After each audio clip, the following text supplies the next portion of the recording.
Please hold your applause. This is the world according to Jen and Carolyn.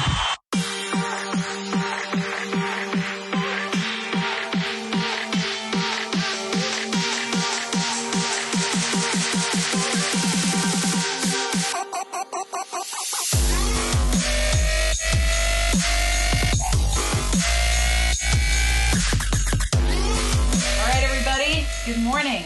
Morning, Jen. So, we're going to be talking about beauty pageants today, and it's primarily because we know next to nothing about this shit except for, the dark and salacious stuff.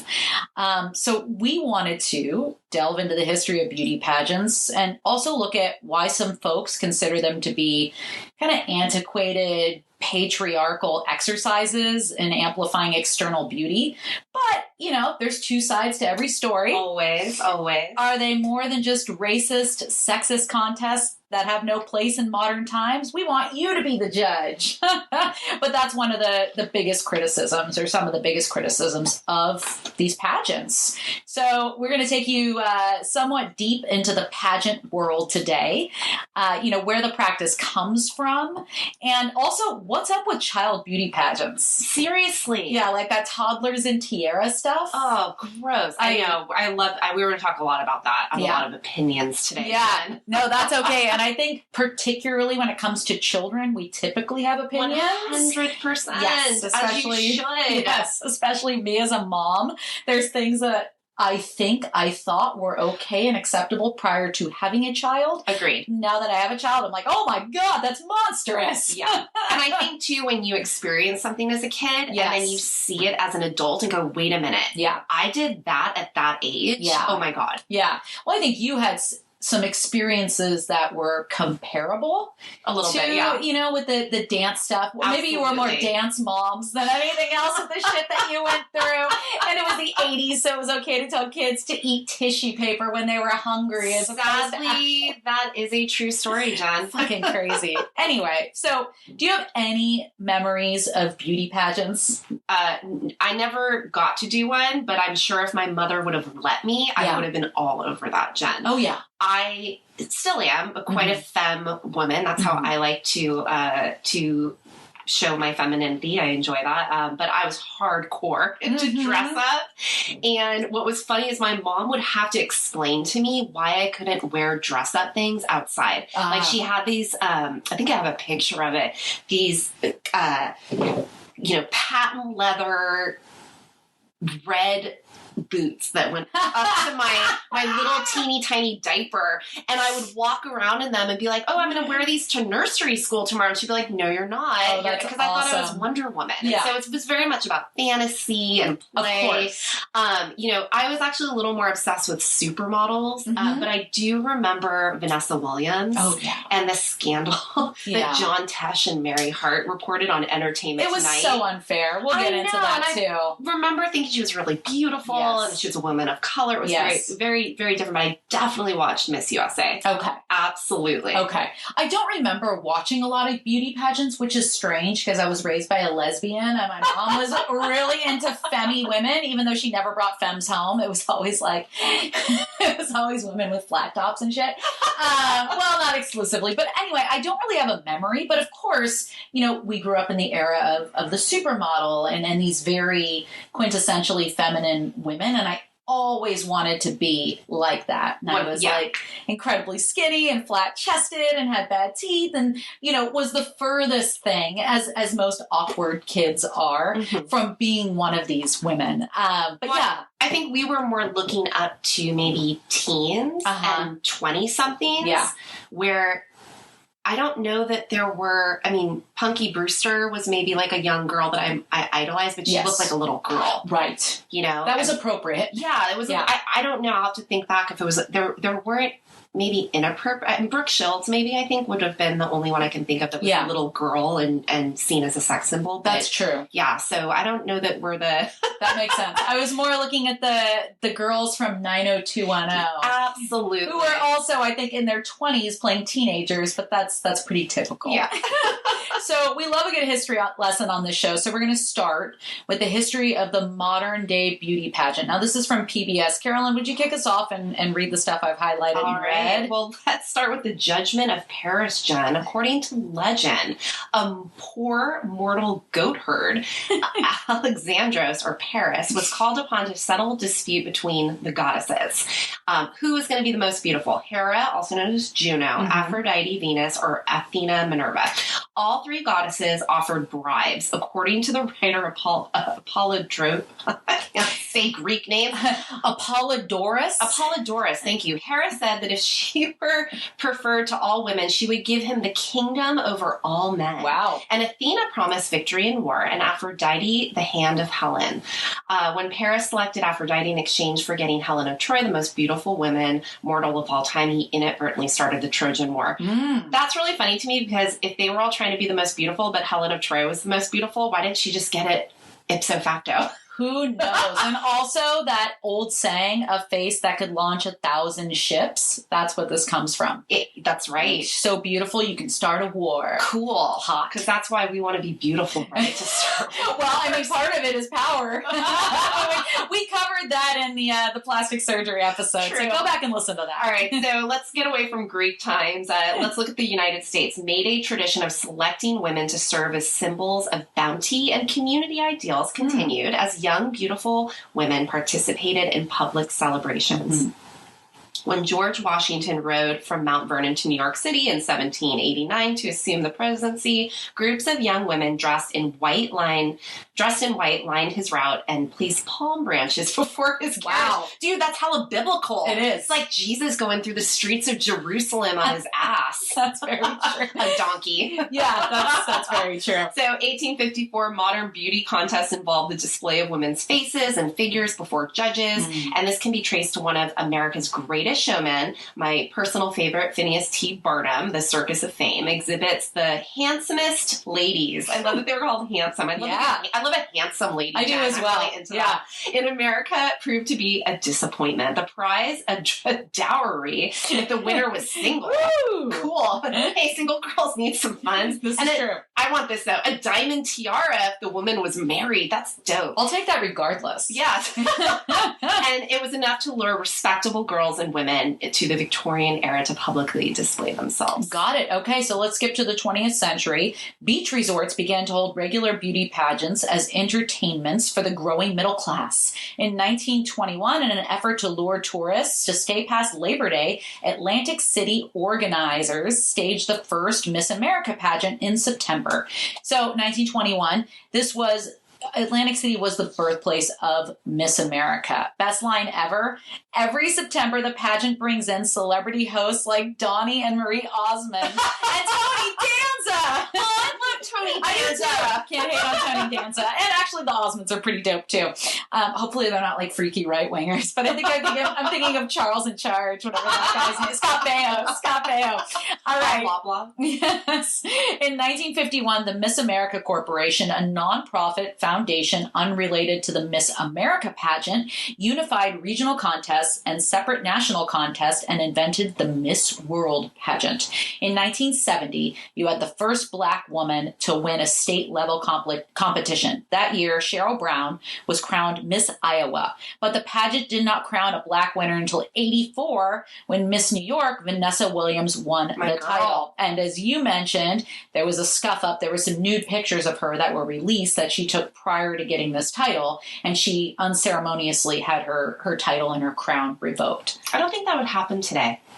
You'd be surprised. Wait till we get into the purity clauses and whatnot. Okay. Yeah, there's still certain expectations placed on women, but it was really screwed up in particular that this was the first woman of color to win at this level, and they revoked her title. Not good. We'll get into the racist stuff a little more later, too.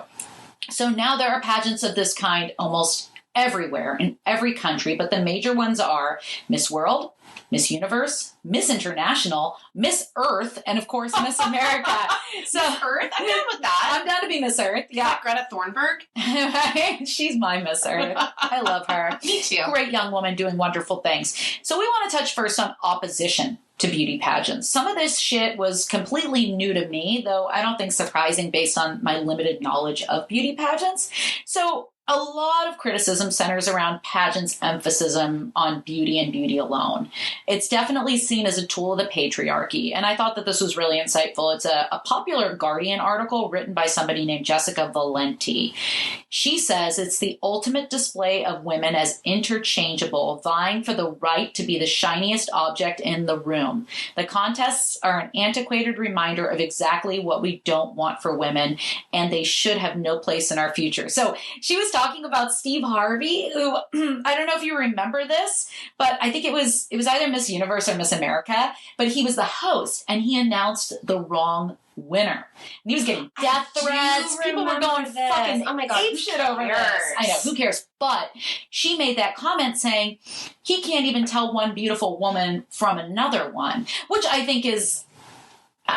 that's not necessarily fair to the women either, but I'm not going to delve too deeply into that, but that's where that comment Well, it's a came specific from. kind of woman, though, that you're seeing in the beauty pageants. And Absolutely. they do kind of all look the same. They do. Certain aesthetic for sure. So despite long-standing claims that pageants like Miss America are major sources of scholarship funds for young women, the truth is that they offer only a fraction of the money that they claim they do. Women who participate are also much more likely to spend money than make money on the endeavor. The cost of dresses, those dresses are crazy. Hair, makeup, entrance fees, they're all the responsibility of the contestant and the contestant alone. So it was only in 1999, too, this is what I was referring to, that Miss America finally did away with what was called the purity rule, which banned contestants from being divorced or having had an abortion, for example. But the pageant still has a super strict morality clause. That's why I think 99. But there's still a morality clause that's in place. So I think that Vanessa Williams could have still been ousted.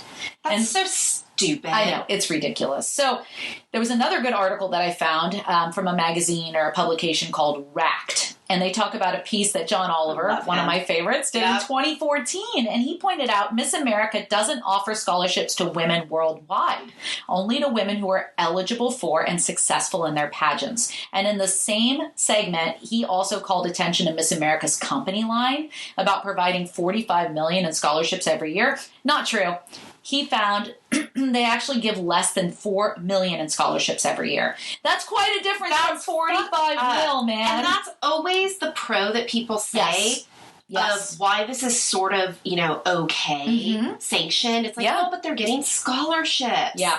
Nothing is real. No, I know. It's all a bunch of bullshit. So this is where we see that purity shit still being alive and well. As recently as 2021, Miss Nevada, who will be participating in Miss America, was made to live alone in a room and undergo a health checkup to certify that she was biologically female. What? Yeah, that's some really screwed up shit.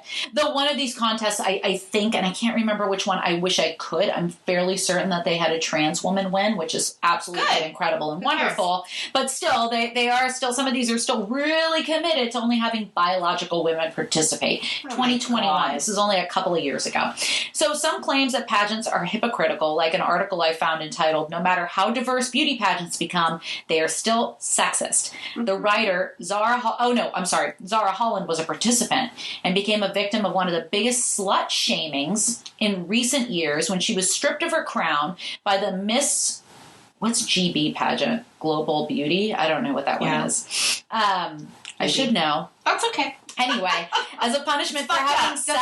Oh, this is great. She was on Love Island and had sex on Love Island, and she was stripped of her crown because this author wrote, apparently looking sexy was enough to win her a sash, but actually having sex was enough to lose it. And she's over 18. Exactly. Oh, you can do what you want with your body. Puritans. So the same article said pageants are still outdated and regressive, even if they are slightly more inclusive about who they consider beautiful. It's the same when the winner of a pageant is a trans woman. This is what I was talking about. A plus-size woman, even a gay woman, though what that's got to do with your appearance is anyone's guess. Yeah, I agree with that.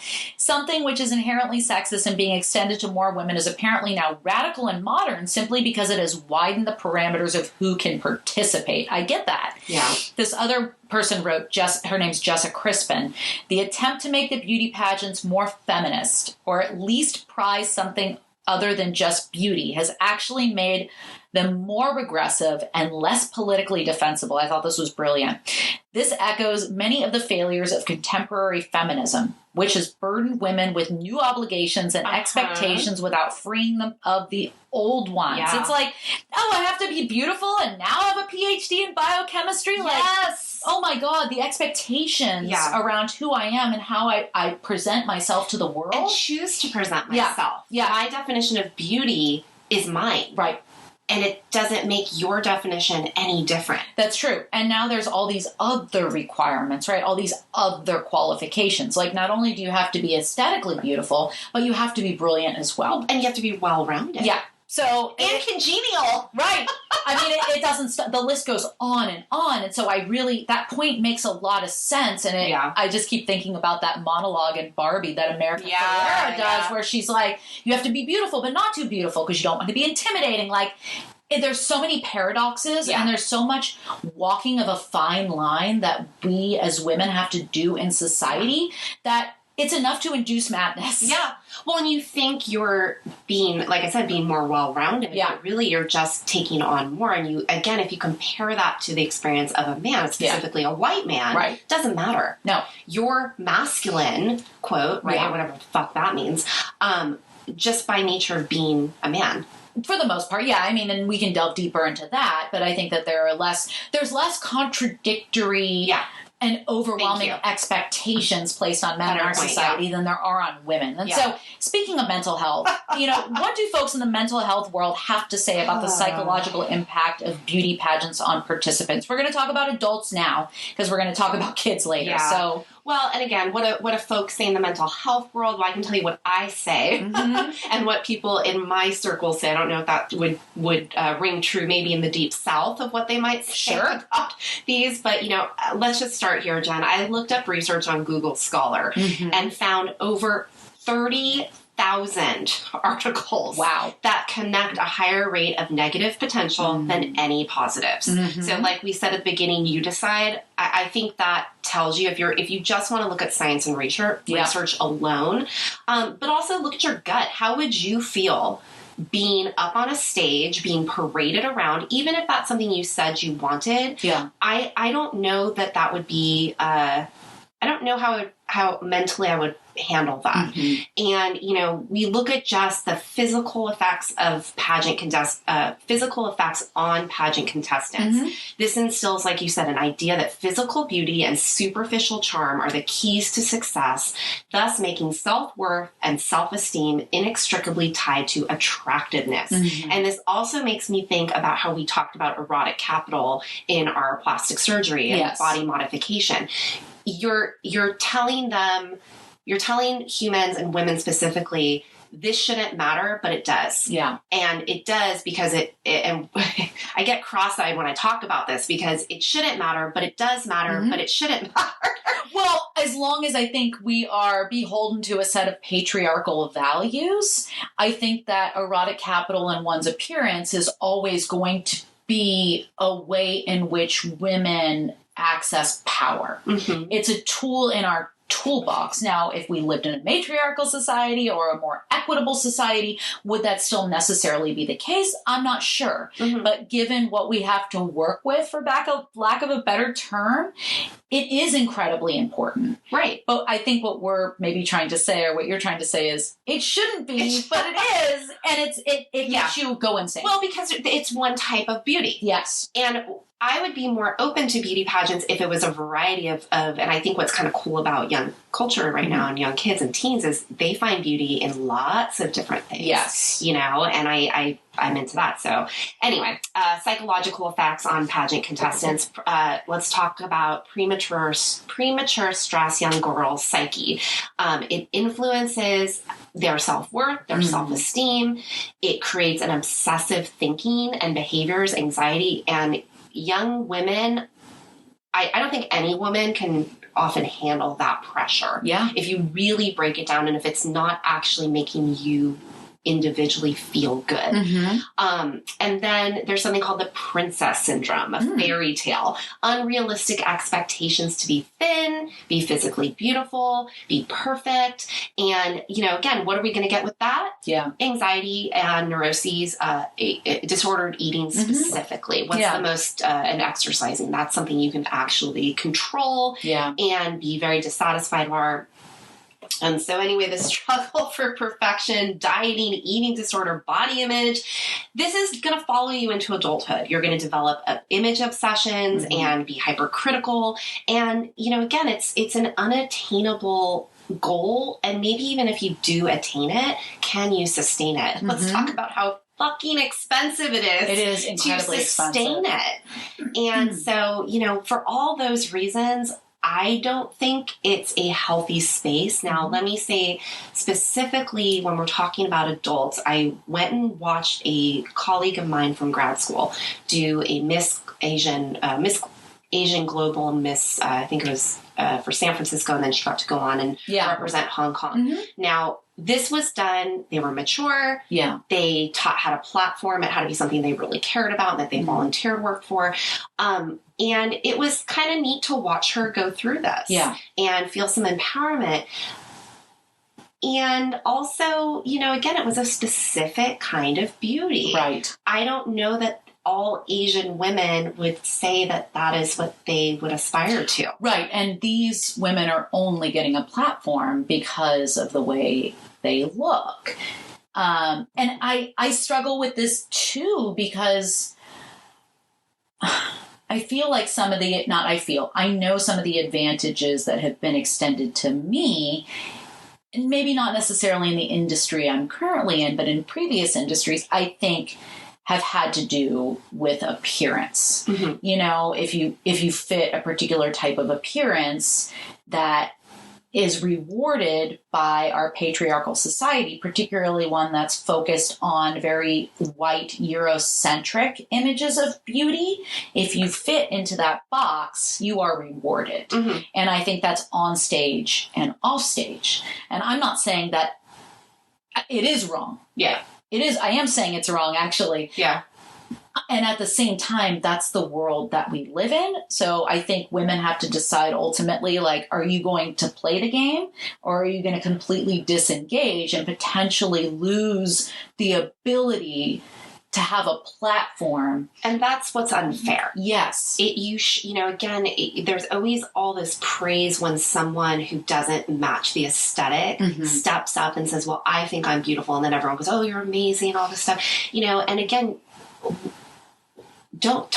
we've said this before, don't talk about another woman's appearance. Right. Period. Right. And we do this to each other. I mean, you and I have talked about how I like when you say, hey, you look really good today. Yeah. I don't know that I necessarily want a stranger on the street, a man, to say that to me. There might be some ick in that, but if another woman says that to me. But then there's this weird, reflex that I have where I'm like, oh, I better say something nice about her now so that she feels good. Yeah. And then I even wonder where it's like, well, do I really I do you look beautiful today, Jen. I like thank you. So but also, why do I get to comment on that? Yeah. But it's this weird thing where it's like, you have to know the person, you have to know where it's coming from and have it be authentic. Right.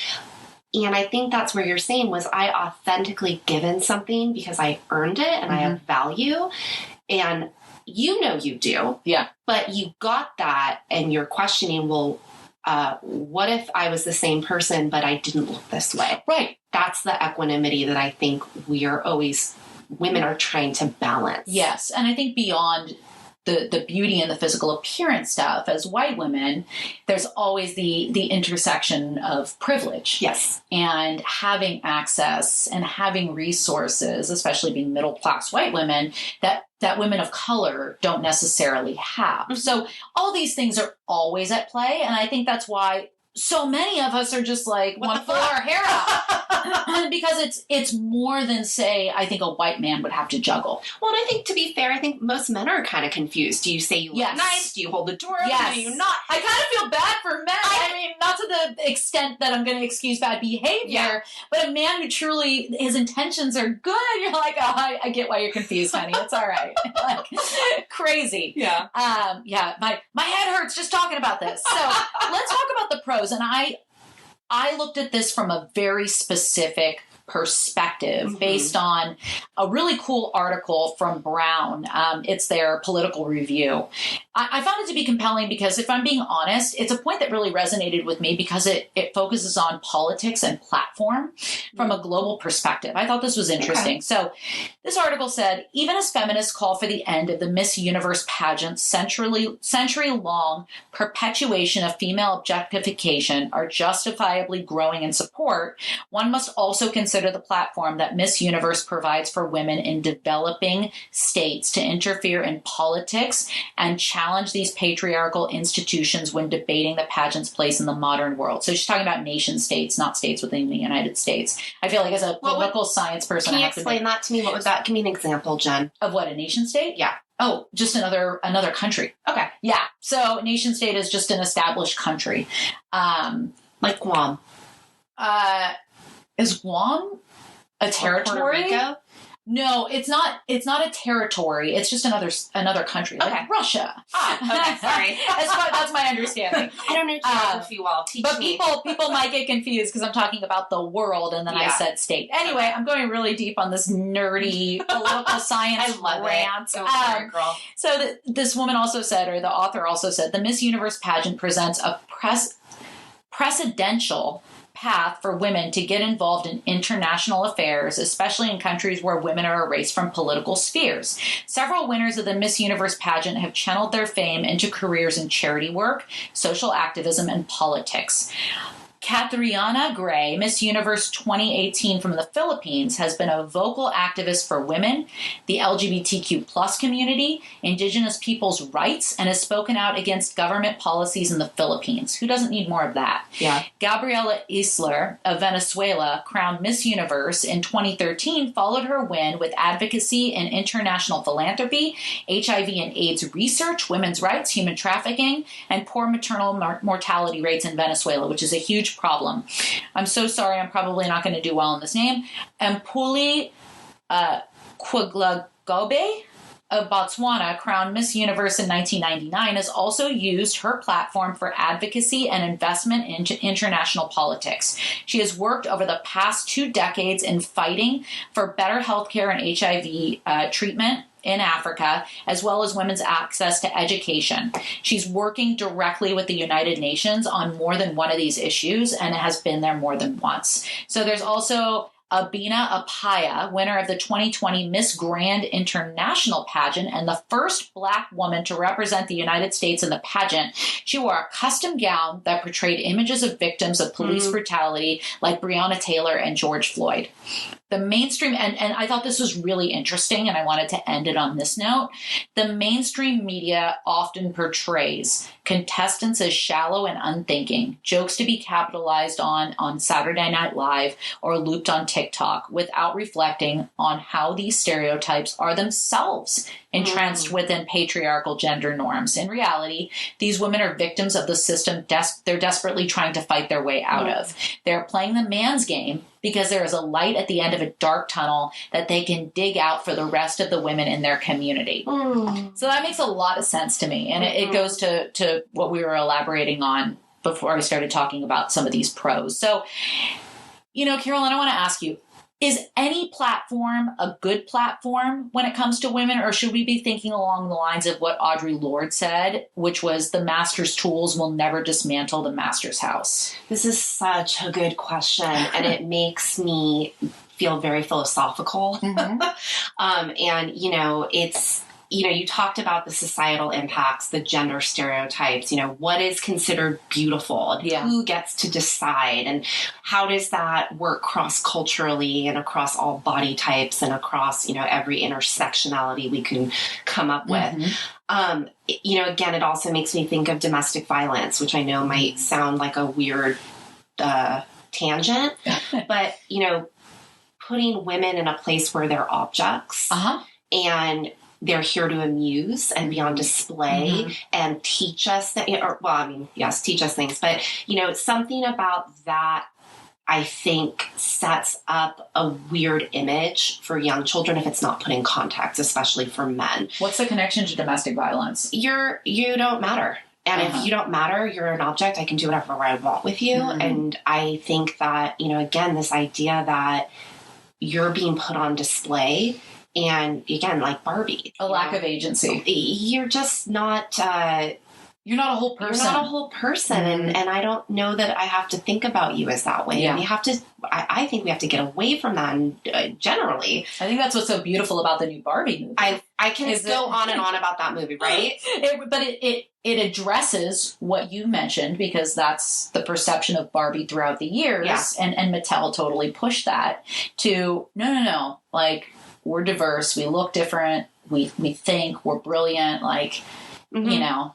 And depression Barbie. Oh, yeah. Sometimes I'm just this, and why isn't that on display? I think about death all the time. Yeah, you know, I love it. And so, you know, again, not to get all meta on this, but, you know, the very existence, the very fact that women need or have to take a platform to be heard. Yeah. And that glorification and that ranking, you know, I think that gives me an answer. Like, I can't be the only one thinking that, you know, even as was hearing you talk about the more global nature of this, like, why are we having to put George Floyd's face on a dress? I know.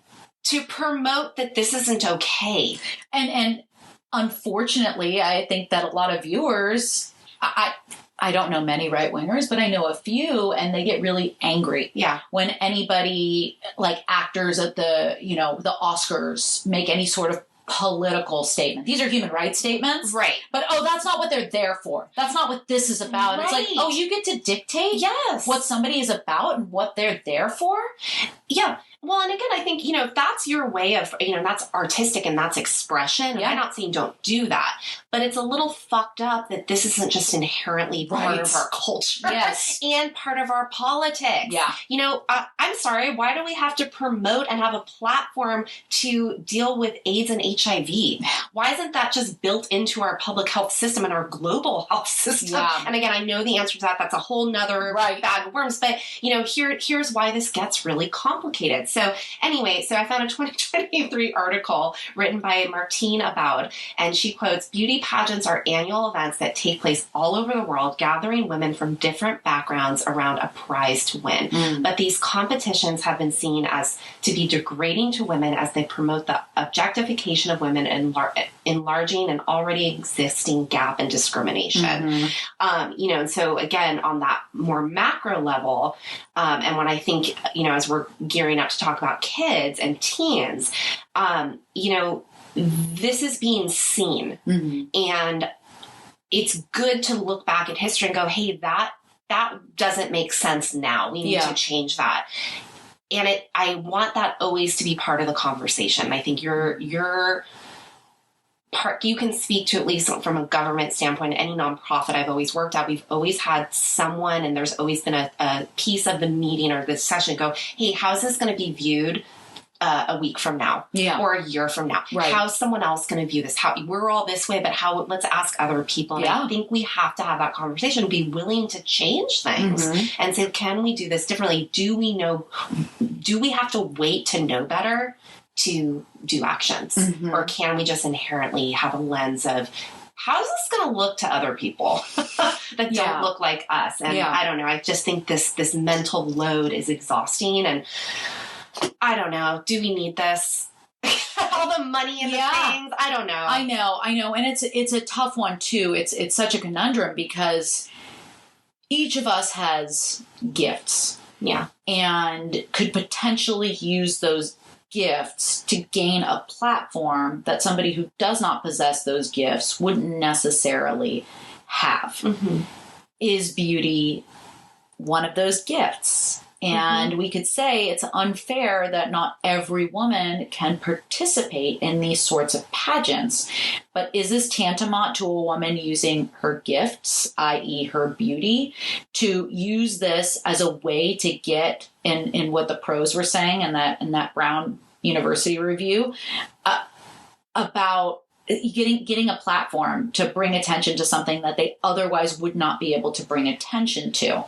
And that has value. It has value. Absolutely. But I go in circles. I'm like, okay, well, should that value be solely based or largely based on physical appearance? Yeah. But also it's like, it's so interesting because it's so baked into our patriarchal existence. Yeah. It's like, if I have a beautiful voice and I get recognition because of that, and I take an international stage and then can subsequently use it, as so many performing artists do, to make a quote unquote political statement or a human rights statement, nobody gets mad and says, well, it's not fair that Taylor Swift is so talented. Yes. But when it comes to beauty, particularly certain standards of beauty, all of a sudden it's not fair that I can't participate because I don't look like that. It's fascinating. I know. I love it. I love conversations like this, but they, again, it makes me a little cross-eyed. Yeah. And, again, there's so many different points, and I think you and I we're buzzing the energy right now. Yeah. It's fascinating. It really is. And I'm not necessarily taking a stance on this, but I guess I am. And because of the world we live in, and because collectively we are not yet at the point where us women are ready to rise up and overthrow the patriarchy in a successful way. I would love that to be the case. But right now, I'm all about using every opportunity to draw attention. Yeah. Especially to, issues in developing countries. Yeah. For instance, where resources are scant and, Well, and again, you think of all the different women, Lady Gaga, Cher, just all these different women in history who have used, quote, their platform. Do men feel that same responsibility? I think a lot of them do. I mean, obviously, if you're watching the Oscars and you're listening to George Clooney or Sean Penn, I think, just made an incredible documentary that I have yet to see about what's going on in Ukraine. Sean Penn's just on my mind because I watched a movie with him. But showing up in a fucking boat after Katrina with a shotgun to help people, some hardcore shit. Yeah, and potentially jeopardizing your position in Hollywood by making an unpopular statement. Well, and that's the key there. Yeah. You're jeopardizing your position because someone else is funding your image. Yes. And I think that's another piece of this we haven't quite gone into is this is about image. Right. And this is about money. Yes. And power and all those things that go with it. But, it's, I think we agree that if you have a platform and you have the capacity to reach people, do it. Yeah. And we agree with what they're doing. Yeah. Well, what happens when someone uses that platform and it's something we don't agree with? Sure.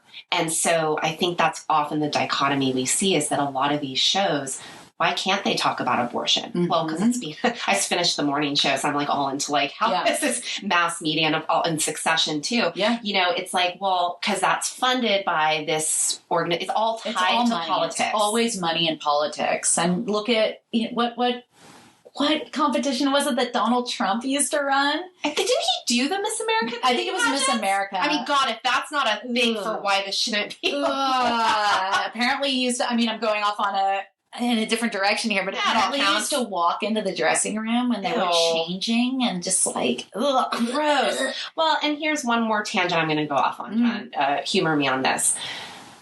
We're overwhelmed and we're inundated with people using their platforms to talk about things globally, but are you dealing with what's going on in your home and in your community? Yeah. Because I don't know that I can learn about what's going on everywhere else, and I think there is a huge social responsibility. Yeah. But we're also dealing with a situation where are you also, and I think that is why I do like some of these pageants, because typically the contestants have to be doing that or have to, right? They do now. They're doing these types of,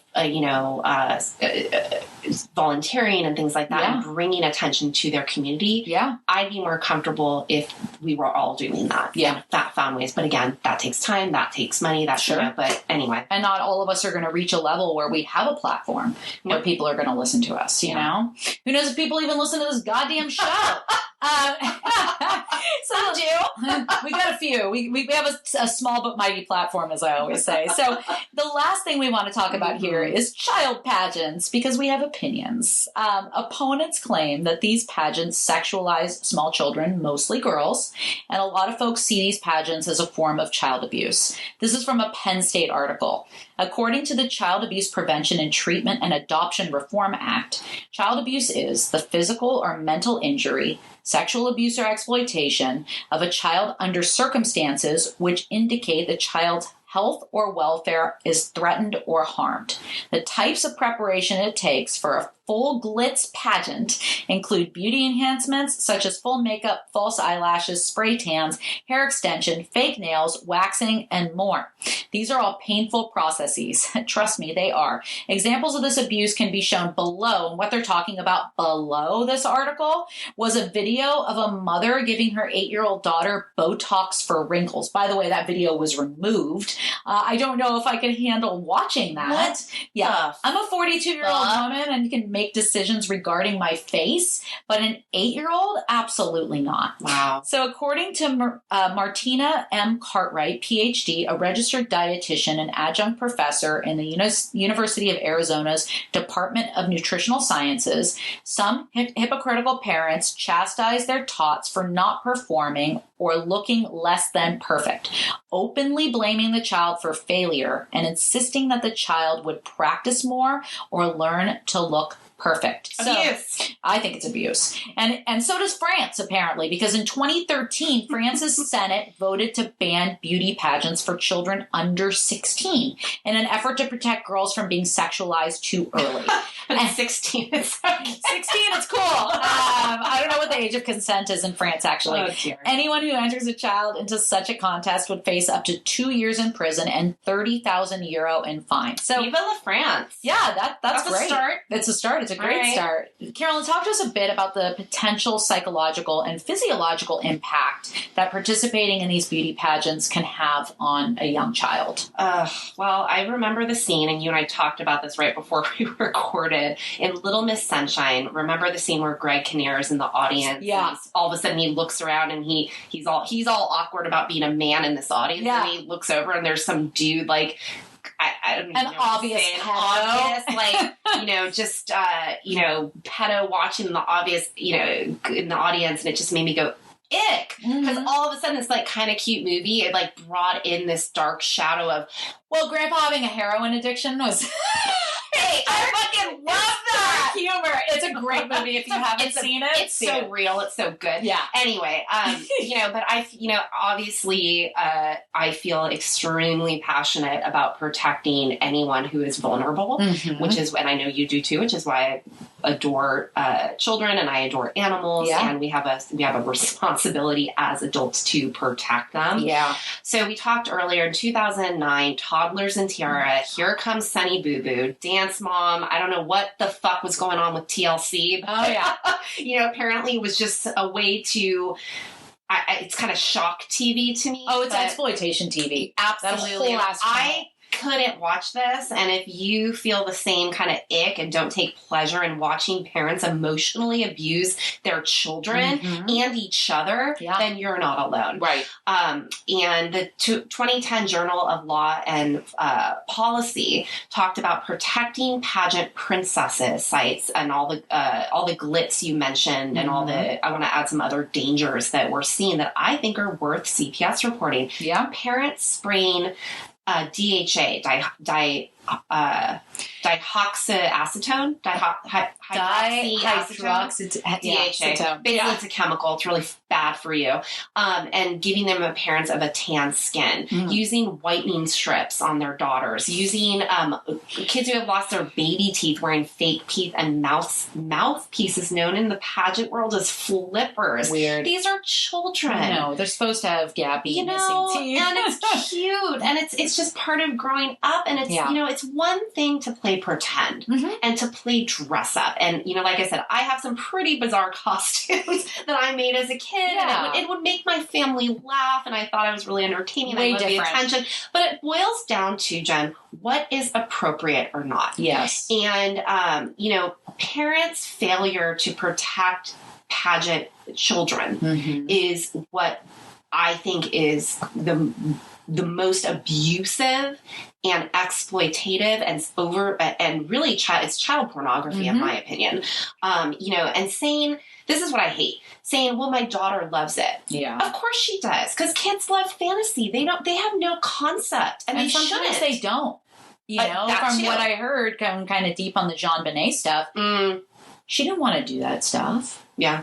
That wasn't necessarily what she wanted to do, but her mom was obsessed with it. Well, and that's another piece of that where, again, as a parent, you might like something and want your kid to do it. But ultimately, if he's like, no, I don't like that. Right. Are you seriously going to sit there and if all of a sudden your child was like, no, I'm into golf. You're going to love it. Bill would have a really big problem. He told Liam just yesterday, excuse me, you're allowed to dislike whatever you want except for golf. Yeah. The next Tiger Woods is upon us. We'll see how that goes. Well, and so I also make this connection actually with sports, too. Like anytime, again, as a parent, your job and your responsibility is to protect your child and keep them safe. Yeah. And I don't think kids often have the maturity to understand the dangers of what, it's not in their constitution to understand what sexualizing is. That door is not open, I hope to God. And so, this idea of the stage mom and,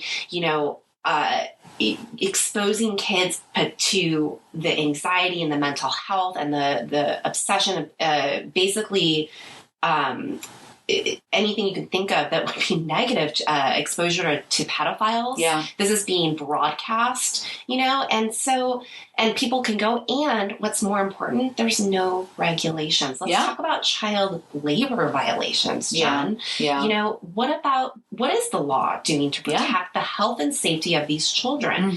And I find it really interesting that I've said this before in past podcasts. I can call CPS or Child Protective Services if I think a kid is being not receiving food or clothing, things like that. And these kids are getting all that, but I don't know that they're always safe, like a JonBenet Ramsey who's doesn't want to do this. Yeah. And what recourse do we have? And so I found a lot of interesting information. A 2010 House of Representative bills in California and New York specifically that are pretty strict. And it's around child labor, but it's not really regulating the pageants themselves. These are private. They're often funded privately, and they can kind of do what they want. And anytime you have a situation like that where someone vulnerable is participating, I say that's fucked up and it needs to be regulated or it shouldn't be happening. Right. So, I can go, there was lots of information. I found a really great article that we'll link in the podcast notes, 2009, the Journal of Law and Policy. According to California's Attorney General, there is no law that prescribes how pageants can be managed. And the rules are set by each contestant promoter without government regulations of promoters, organizers, and participants. Child welfare is subject to the whims of the individual pageant coordinators. And coordinators are disinclined to set their own regulations because the more outlandish the pageant, the more profit they will receive from corporate funding. Anytime anybody has to set their own rules and parameters, if it is contrasting with their ability to make money, you can't expect the fox to guard the hen house. It's like Enron doing its own auditing. It doesn't work. And I don't know. I mean, obviously this is from 2009, quite some time ago. I don't know if things have changed. My hope is that they have, but I also don't know. Yeah. So my hope is, again, that they have, because some really crazy stuff going on. Yeah. And I guess when you look at something like toddlers and tiaras, I can only hope that for those of us who don't think that that's okay, that galvanized some folks, legislators, elected officials to take some action and say, what I'm seeing here is not normal and not okay. Yeah. So, our final thought, I'm going to leave you with something from Medium. I'm going to massacre this name and I apologize. Vaishnavi Palapotu. That was probably pretty good, I hope. Vaishnavi Palapotu. Vaishnavi said, let's create an environment where women, humans, only seek validation for themselves. Let's inspire young girls to learn about art, music, politics, science, humanities, and everything else there is to offer. Let's motivate girls to be fierce and unapologetic leaders who can make our world a much safer, healthier, and better place. Let's show the world that the place of a woman in society is all-rounded, vital, valuable, and irreplaceable. And that it starts with you. Yes. Your inherent value. You don't have all these things and do all these things for other people. Right. Despite what you're told. Yeah. Do it for you first and then do it for other people because it brings something to you of purpose and it enhances your community. Try to adopt a critical analysis, awareness, and reflectiveness around your beliefs and your behavior. And I say this about all things, not just this specific issue. And not just if you have a little girl, if you have little boys too. What are you demonstrating to your child based on how you view and help them to interpret the world? Yes. And can you do it differently and can you do it better? Yeah.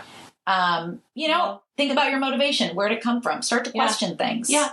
And that's okay. If you find yourself doing some of these things, we're not hating on you. No. But take a look at it and step back. And Jen, I want to see if you agree with me as a parent. But I think when we are talking about kids and we are talking about ourselves, this is not just for children, but we, participating in any activity, not just beauty pageants, let's have a balance of activities that involves more than one, in this case, fancy costumes, makeup in the world of make-believe, or sports, or music, or even academics. Let's have a little balance in your activities and give you a time to prioritize other things, such as your family, your education, play, socializing, and above all else, rest and time outside and time to actually disconnect and use your imagination. And most importantly, what we all need is unconditional love, not just from our parent or any nurturing adult or teachers or anyone who has access to children. But let's always make sure we're creating an atmosphere with each other and ourselves that anything that's going to promote dissatisfaction in my body, give me poor self-esteem, or cause me stress, then it's not fun anymore. Yeah. And we're not saying that children should never be subjected to, I don't want to say adversity, but challenges. Yeah. But I think there's enough out there. I don't think we need to give them more. That's right. And the way that we handle those things and help our children to handle these things and navigate the world, I think, it is going to shape them for the rest of their lives. I think so. Let's think really critically. Yeah. And then if you did something, go back. Yeah. Try it different. Absolutely. All right, everybody. So that was our tangent about beauty pageants. We hope you enjoyed. There's obviously so much. Yeah, there's obviously so much more to say. But, we encourage you, as always, to do your own research, reach out with questions, and most importantly, keep listening to us because we're awesome. Yeah. Like, subscribe, give us 5 stars, take the time to write a review. But if you don't, just click 5 stars. Yeah. Anyway, thanks for listening. Bye. Bye.